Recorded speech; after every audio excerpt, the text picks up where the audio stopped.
Hello and good evening, ladies and gentlemen, everybody. Welcome to the Diamond Writers Hustle and Shine podcast. This is a Diamond Heist. It is being hosted by myself, Tiffany, Mathias, the Fionix, and my co-host tonight is the lovely Danielle, aka Lady J. So please welcome, come on in, tag a friend, tell somebody what's happening in here tonight.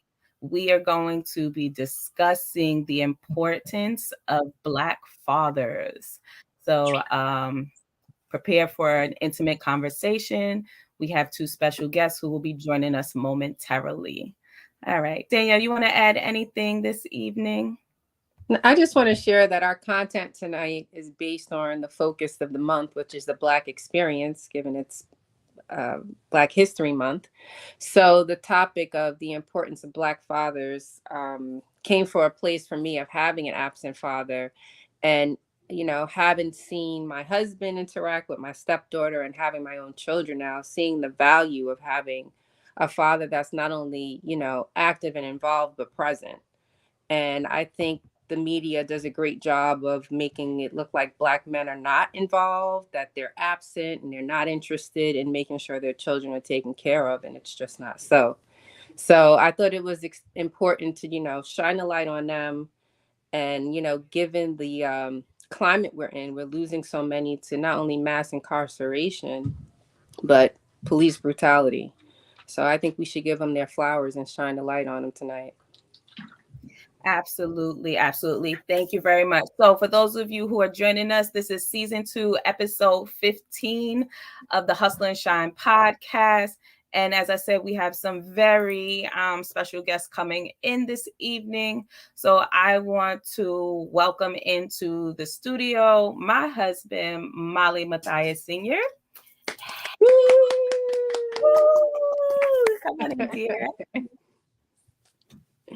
All right, here we go. And all right. And Danielle, I hear you have somebody there with you too. And I'll welcome my husband, Sean Lawson. Look at all this beautiful love and melanin up in here. All right. So we're gonna get some introductions here since our followers don't know who these gentlemen are. So Molly, tell us who you are besides my husband. Important.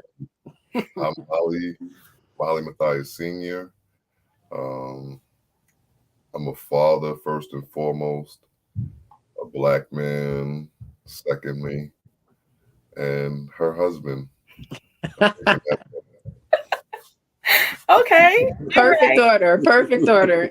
He's actually being a little modest here. So besides those things there, he is also the co-founder of the Big Apple Leadership Academy for the Arts here in Brooklyn, New York. It is a community-based nonprofit that serves the children that are often overlooked by these homes that may not have fathers in them, and sometimes as that extra added support. So he is also, what would you say you are with the Ball of Bronze? Lead mentor. I'm a mentor. I'm the director. Yes. So he's the director of enrichment at the nonprofit, and one of the programs is Ball of Bronze, where they offer mentorship to the young boys in the community. So he's being very modest right now, and please don't let his quietness fool you. He's not quiet at all. So, he is spilling all your tea. All the tea tonight. But hats off to you. That's an amazing job you have, and an important one. So that's that's all. That's once I got a taste of it, that's all I knew to do in life is to serve my community. I haven't looked back since. I'm also an elected official, part of the Kings County Committee for the Democratic Party. We're doing a lot of things within politics, trying to make our kids aware as well as the adults aware of the importance of voting and making sure the politicians know what's going on our minds. They want to know, they want to hear about it, so we try to let it happen. See, I told you, you're modest. So important. You left out a lot of good details. He's like, yeah, I'm her husband. Kudos to you. All right. So who's over there with you, Danielle? Well, this is Sean Lawson. He actually is a senior. And you know, he's all right. He's been working in sales for 20 plus years. I always tell him he can sell anything to a brick wall. He's an amazing father, supportive husband, and you know, I'm just blessed that my babies have him. So I thought he would be important to have with us tonight. All right. Yeah, introduce. I think you said it. I think you said it best. Okay. And I'm her husband. It's simple. All right. So to kick this episode, well, we're about to spit some facts and stats for you. So according to the U.S. Department of Census Bureau, there are an estimated 24.7 million children. 33% of the children in the United States live at home without their biological fathers. And of that percentage, 57.6% of them are Black children, 31.2% are Hispanic, 20.7% are white. And these are all some of the most recent stats and facts that come from the Census Bureau. Now, what I want to point out here is that they're referring to biological fathers. But the fathers that we have sitting here with us today are not only biological fathers, but they're also bonus dads. And so we want to recognize that the numbers are a little bit skewed, but bonus dads do occasionally live outside of the home where their biological children reside. And that's where co-parenting and cohesive family blending play a critical role. Mm-hmm. So I want to start off by asking Molly and Sean, were you gentlemen raised in a home with your biological fathers? So I was. My parents are actually still married. The numbers constantly change. I don't think they realize how long they've been married, but roughly around 57, 58 years. So, Black love. Yes, so I was. All right. And what about you, Molly? Oh, well, I might fall on the opposite side of your story, but not, I mean, I guess I had my mother for a time because I do remember that.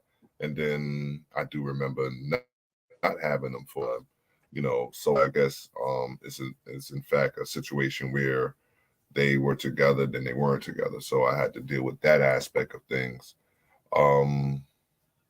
But so as far as I guess I could speak on both ends. I could speak on the end of having him in my life, which was, you know, very important to me. He's very influential to me. And then I could speak on not having him around the house, whereas he was still in my life because I actually seeked him out as a young man, but he wasn't around the house, which was very, you know, very different. And it impacted my sisters and brothers a lot. So that's a great segue into our next question. Having your dad in your home growing up, or sometimes he was there and then there was a point in time where he wasn't. What impact do you think that had on you and your role as a father now?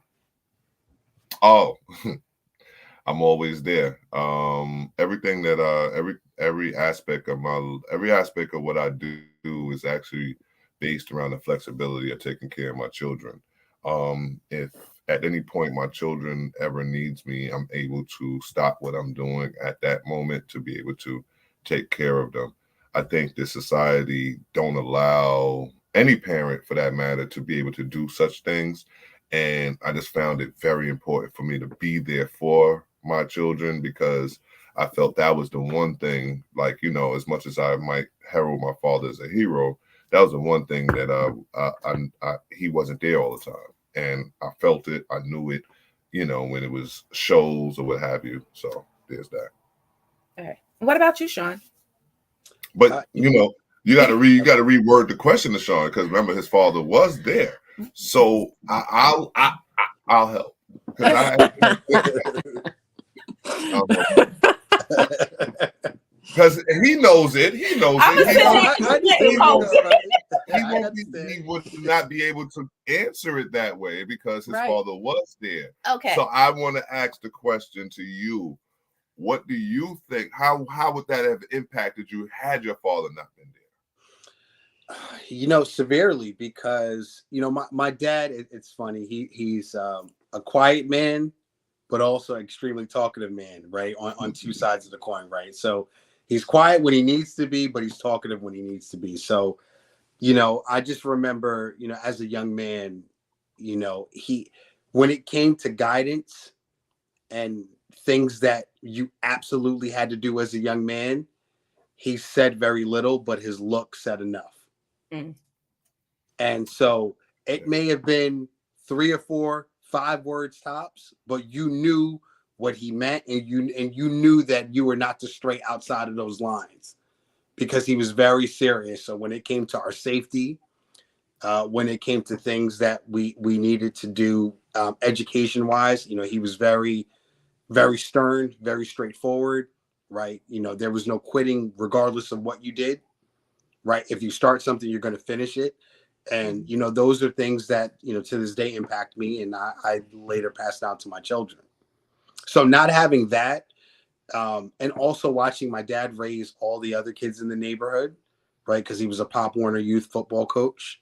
And so he was the type of guy that, on the weekends, he would stop at the local thrift store and just buy, he was always buying like sweatshirts, sweatpants, socks, t-shirts, just random things that he always kept in the back of his van. And I'm like, dude, why are you doing it? Like, I'm not wearing that stuff, but he always kept it because there might have been a kid who didn't have. So he always wanted to make sure that he had for those who didn't. Can I say one thing? Go ahead. This is a conversation. No, it was because so I don't have my father, so therefore this is a sensitive topic as well. I haven't had him since for 22, 23 years. But when you speak about your father, so there actually is a blueprint to being a good father. And a lot of the things that you said was with things that my father actually instilled in me. Because I won't say that, like I said, as much as he wasn't home, it wasn't that he didn't impact me, because I went out to the streets. So that's a different story for a different time, a different day. But I went out to the streets to be with my father, and those are the same type of things that he instilled in me, and and that's why I say it's sort of a blueprint. No matter how you come at it, it's still similar. Because if he didn't instill the same things that you was talking about in me, then I wouldn't be here today as well. All right. So we have some comments coming in from those watching on Facebook. Hi, Sky. Sky's here. Thanks, Sky. She said he only speaks of wisdom. Thank you, Sky. And Tiara is here. And she said, it's a little blended there. They're overlapping.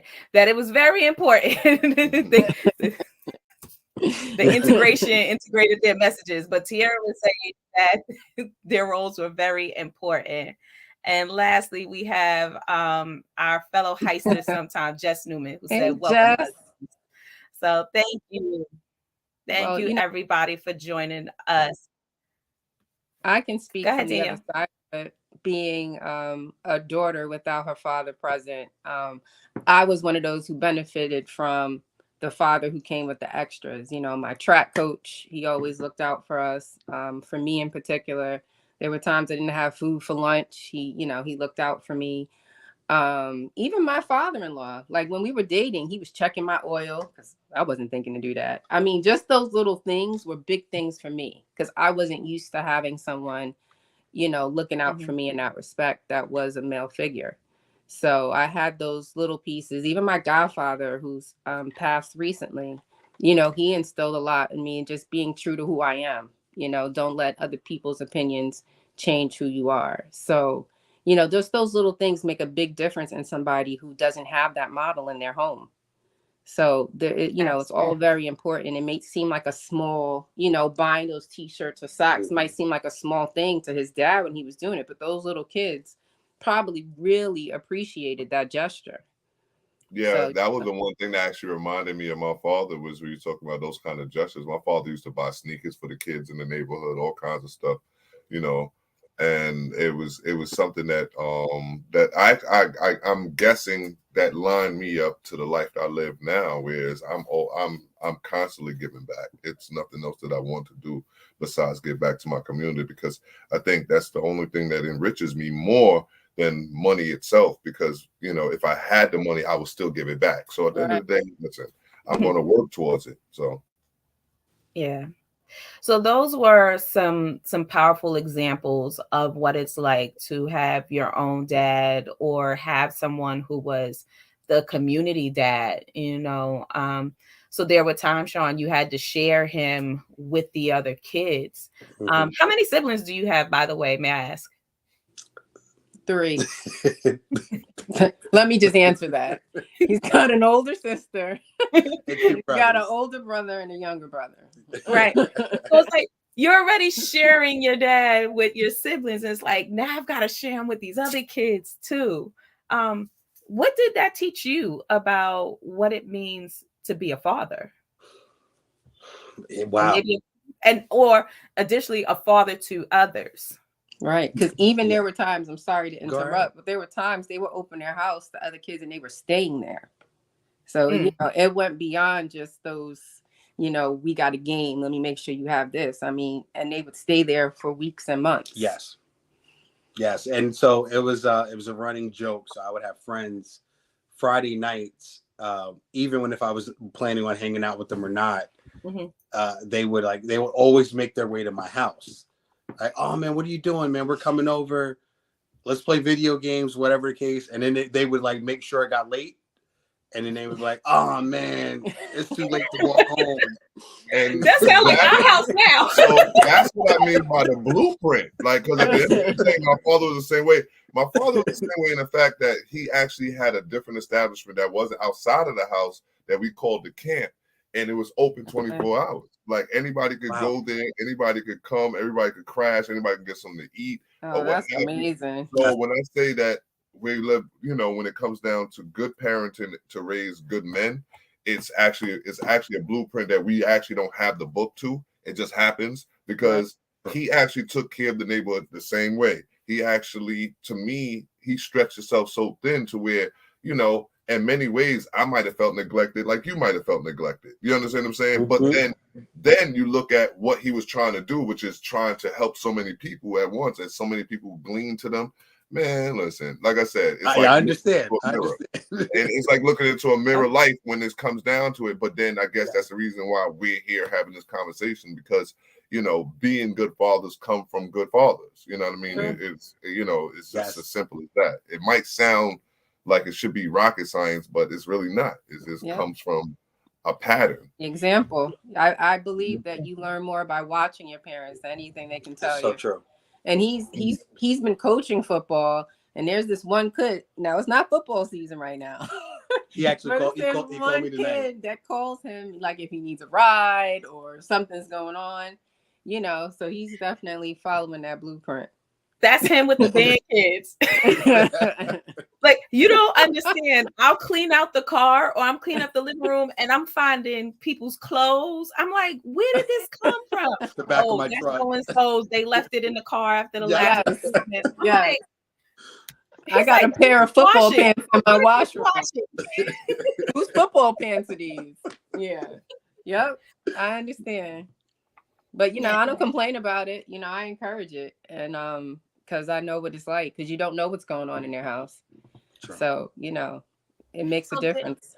So, Danielle, we lucked out here with 2 men who understand the of being a father, a bonus father, a community father. I'm gonna throw it out there to either of the fellas to answer. This is not a common thing, or as common as we would want it to be. What types of initiatives, whether they're political ones or community ones, do you think we could do to help make this spread? Like that, guys like you are like, as they would say, little fires everywhere, but we need to make more of these little fires because it's a whole community of children out there who need this support. So what are some things you think that we can do as a community to help change this? Well, two things that come to mind, right, is every YMCA or community center that's in every neighborhood, right, are typically kids who, a lot of them are in single parent homes who have to have somewhere to go after school, right, or and youth sports, right. That's another avenue, right. And I was able to uncover a lot more by coaching and just getting to know the kids, and they get comfortable with you, and you get a better understanding of what they're what's going on in their day to day, and being able to kind of like one of the kids like she talks about, right, I give him rides all the time, and I bring him home, he eats dinner with the family, and you get to understand his family dynamic. And then my daughter goes to school with him, and she says, oh, he's acting out, he's always getting into trouble, and I pull him aside after practice, like, what happened today? And then I'm getting reports from the assistant principal, like, oh man, he's one of my top 5. And I said, listen, she's a personal friend of mine, so you can't be on her top 5. You're on the wrong list, my man. Right. So if you're going to play sports, right, you show discipline on the field, you have to be able to show that same discipline in class. Right. It's a hand in hand marriage. So, those are two things that just stand out to me. And Molly, you're in the streets, man. You're seeing it, firsthand. So please. Yeah. In the community. Oh. We in these streets. That's the only way to make the change in the community. To the ground. We outside. No, because it brings a story, because you speak of a story about it for yourself.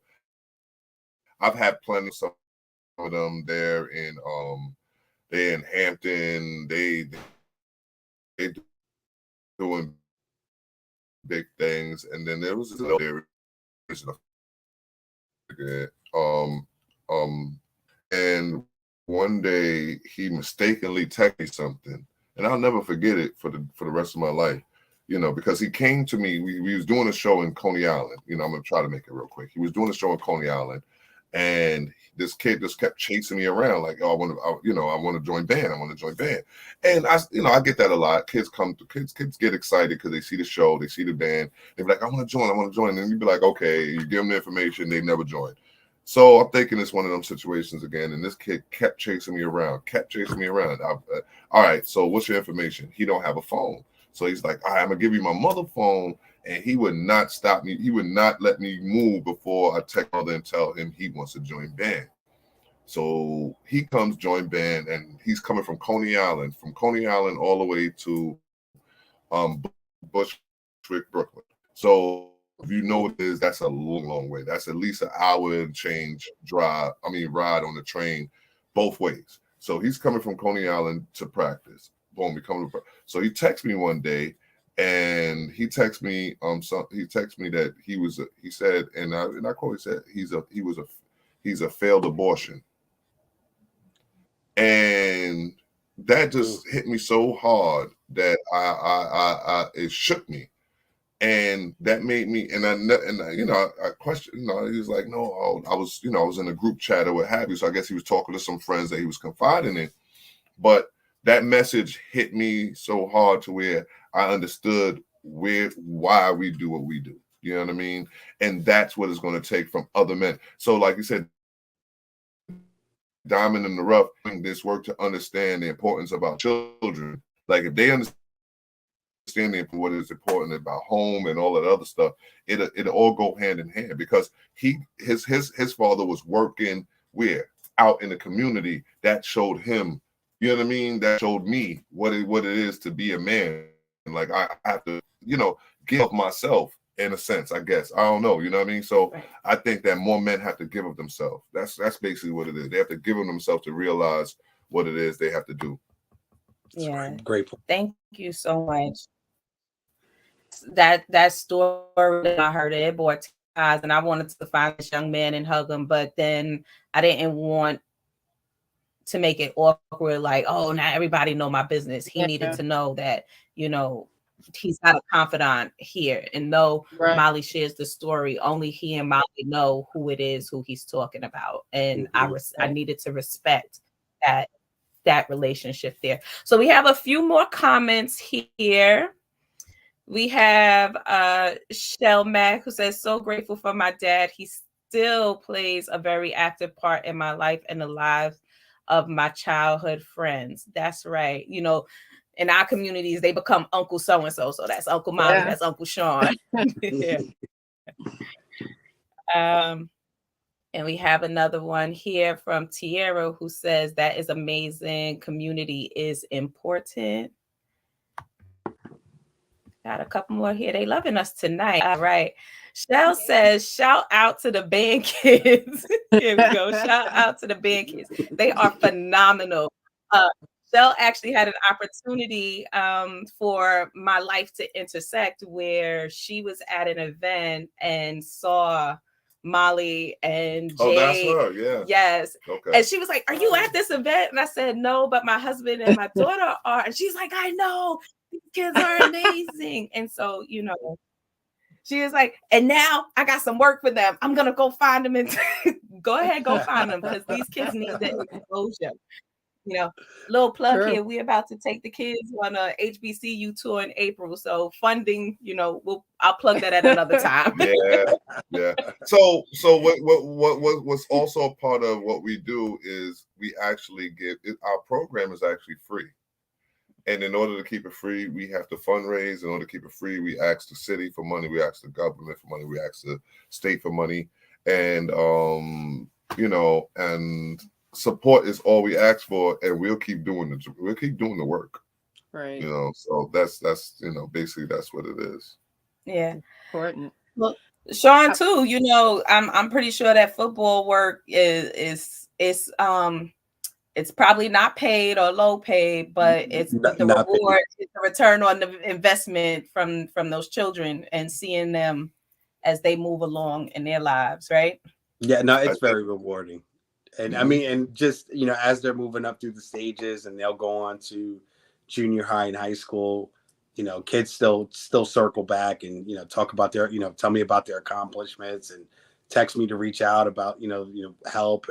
And as they're getting older, you know, I played college football, so, you know, I'm constantly just working to trying to get them exposure. So it's very rewarding. You know, I wanted to ask if, and this is just, you know, I'm not a father, so I'm curious. When you know, I'm guessing you have son and a daughter as well, Molly, right? I know at least bonus daughters. Is your approach different when 3 bonus daughters and the grandbaby?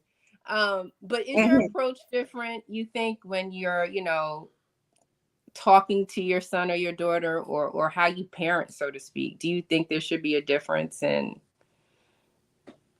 what happens there? He's got 3 daughters. I think I do think there should be a difference. I think you know, it's not that my sons aren't as important. I just think that you know, there's a lot of cliches that go with the girls, because their mistakes come home, you know, and I don't care what nobody say. I'm a firm believer in that. Their mistakes come home, you know, and not to say our boys' mistakes don't come home, but it's just not how society is wired. So I feel like, you know, it's not being hard on them. It's just I want to give them more information. Then I think I need to talk to them a little bit more than I might need to talk to my boys. And it's not like I'm not talking to my boys just as much. It's just that, you know, it might seem like I'm a little hard. Yeah, it's like, it might seem like I'm a little harder on the girls, because I feel their mistakes is very much more drastic than anything else. Because everybody, the babies go home to the mamas every time. You know, very true. Absolutely. So I was blessed with a little guy later on in life. So I had 3 girls for the longest, and I didn't think I was gonna have a little guy. Yo, I feel your pain. He's like, yo, I'd have felt that same pain. I'm like, damn, I not one of me, man. But what I could say, especially my 19-year-old, and now my 11-year-old is getting the early stages of what I gave my 19-year-old. I gave her the game. Right. I didn't hold any punches. I was extremely transparent. Her mother was creating a fairy tale for her. And with all due respect, I said, listen, this is what it is. And we have a relationship to this point now where a dude will text her and she'll send me the text and I'll respond back for her. You know, what is with never. Not there, one of them. Because I'm transparent with it, and I said, listen, you know, or she'll say, well, this dude said this, and I said, ask him this, and this. If he responds back like this, then this is what time it is. See, they don't want me to be. I mean, but she's still gonna do whatever she wants to do, you know. And I said, listen, as long as it's your decision and no one else's. Right, you have to be able to live with that decision. Mm-hmm. But I'm just gonna put it out there for you for what it really is. Mm-hmm. There ain't no dude at this stage in your life that really want to be your friend. Yeah, right. That's what I like that. I like that. I like that relationship. I feel like all right. I feel like she comes to him better and receives it better than from me. Hold on.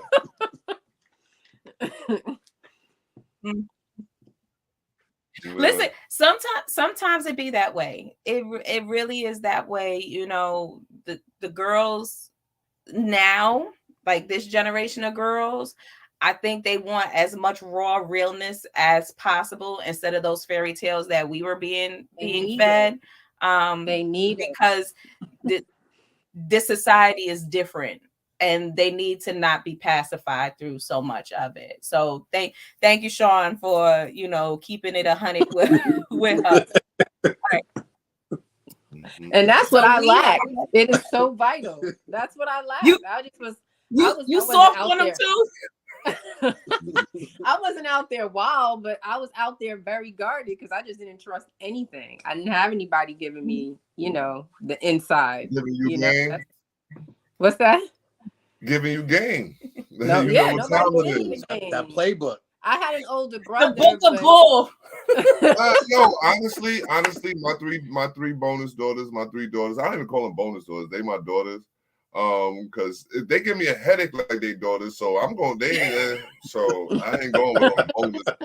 So, you know what I mean? But they, I'm proud of them. Like they all haven't made that mistake to me. You know what I'm saying? Like at the end of the day, legend is here.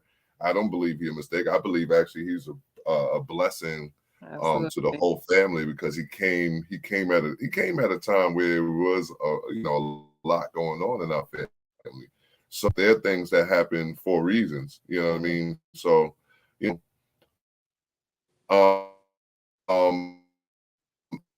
there anything already going on. So yeah, that's the reason why everything was going on. Yeah. So Danielle, look at what time it is. We have reached that 30-minute mark that we are supposed to be by, but this conversation is so juicy and the comments are still coming in. So I think we might have to do another heist with the fellas. Maybe let it be like fellas choose or whatever it is, and then we come back in and have another conversation with them. I don't want y'all keep choosing. Y'all keep choosing. The community loves them. All right, it's important. It's important. So as we wrap up, we like to do something called drop a gem. And so 30 seconds or less, can you give the community a gem? Sean. From a Black father? Absolutely. So I would say, be confident in who you are.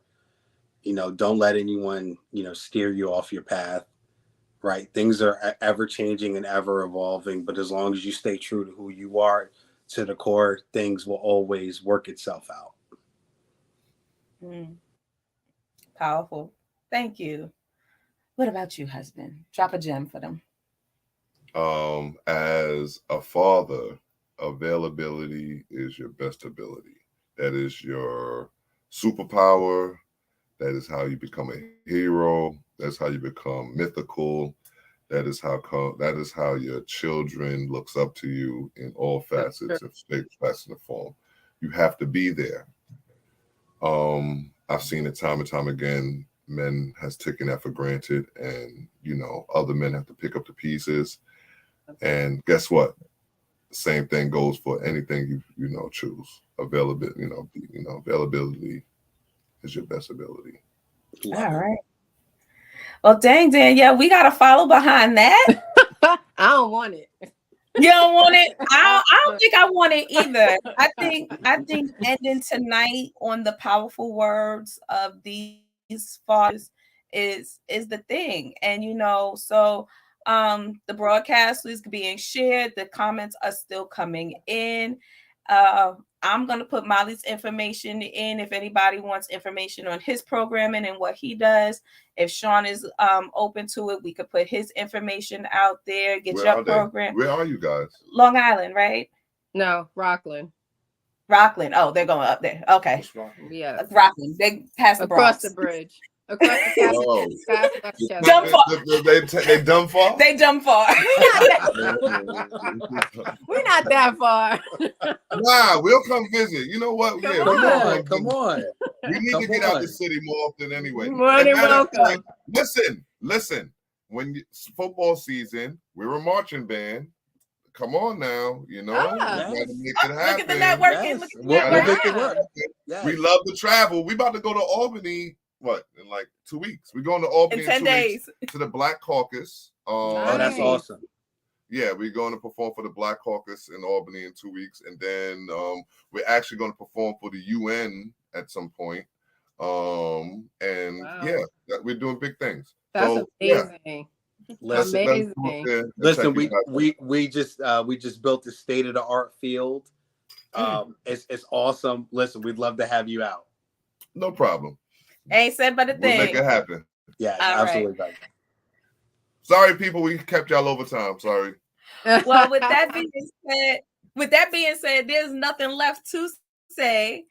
This has been another episode of the Hustle and Shine podcast. This has been the Diamond Heist, hosted by Tiffany, the Fionix Mathias, and Miss Danielle, Lady J.A. Lawson. And so we just want to remind you all, don't forget to hustle and shine. Shine. Have a good night, everyone. Have a good night. Thank you, fellas. Thank you.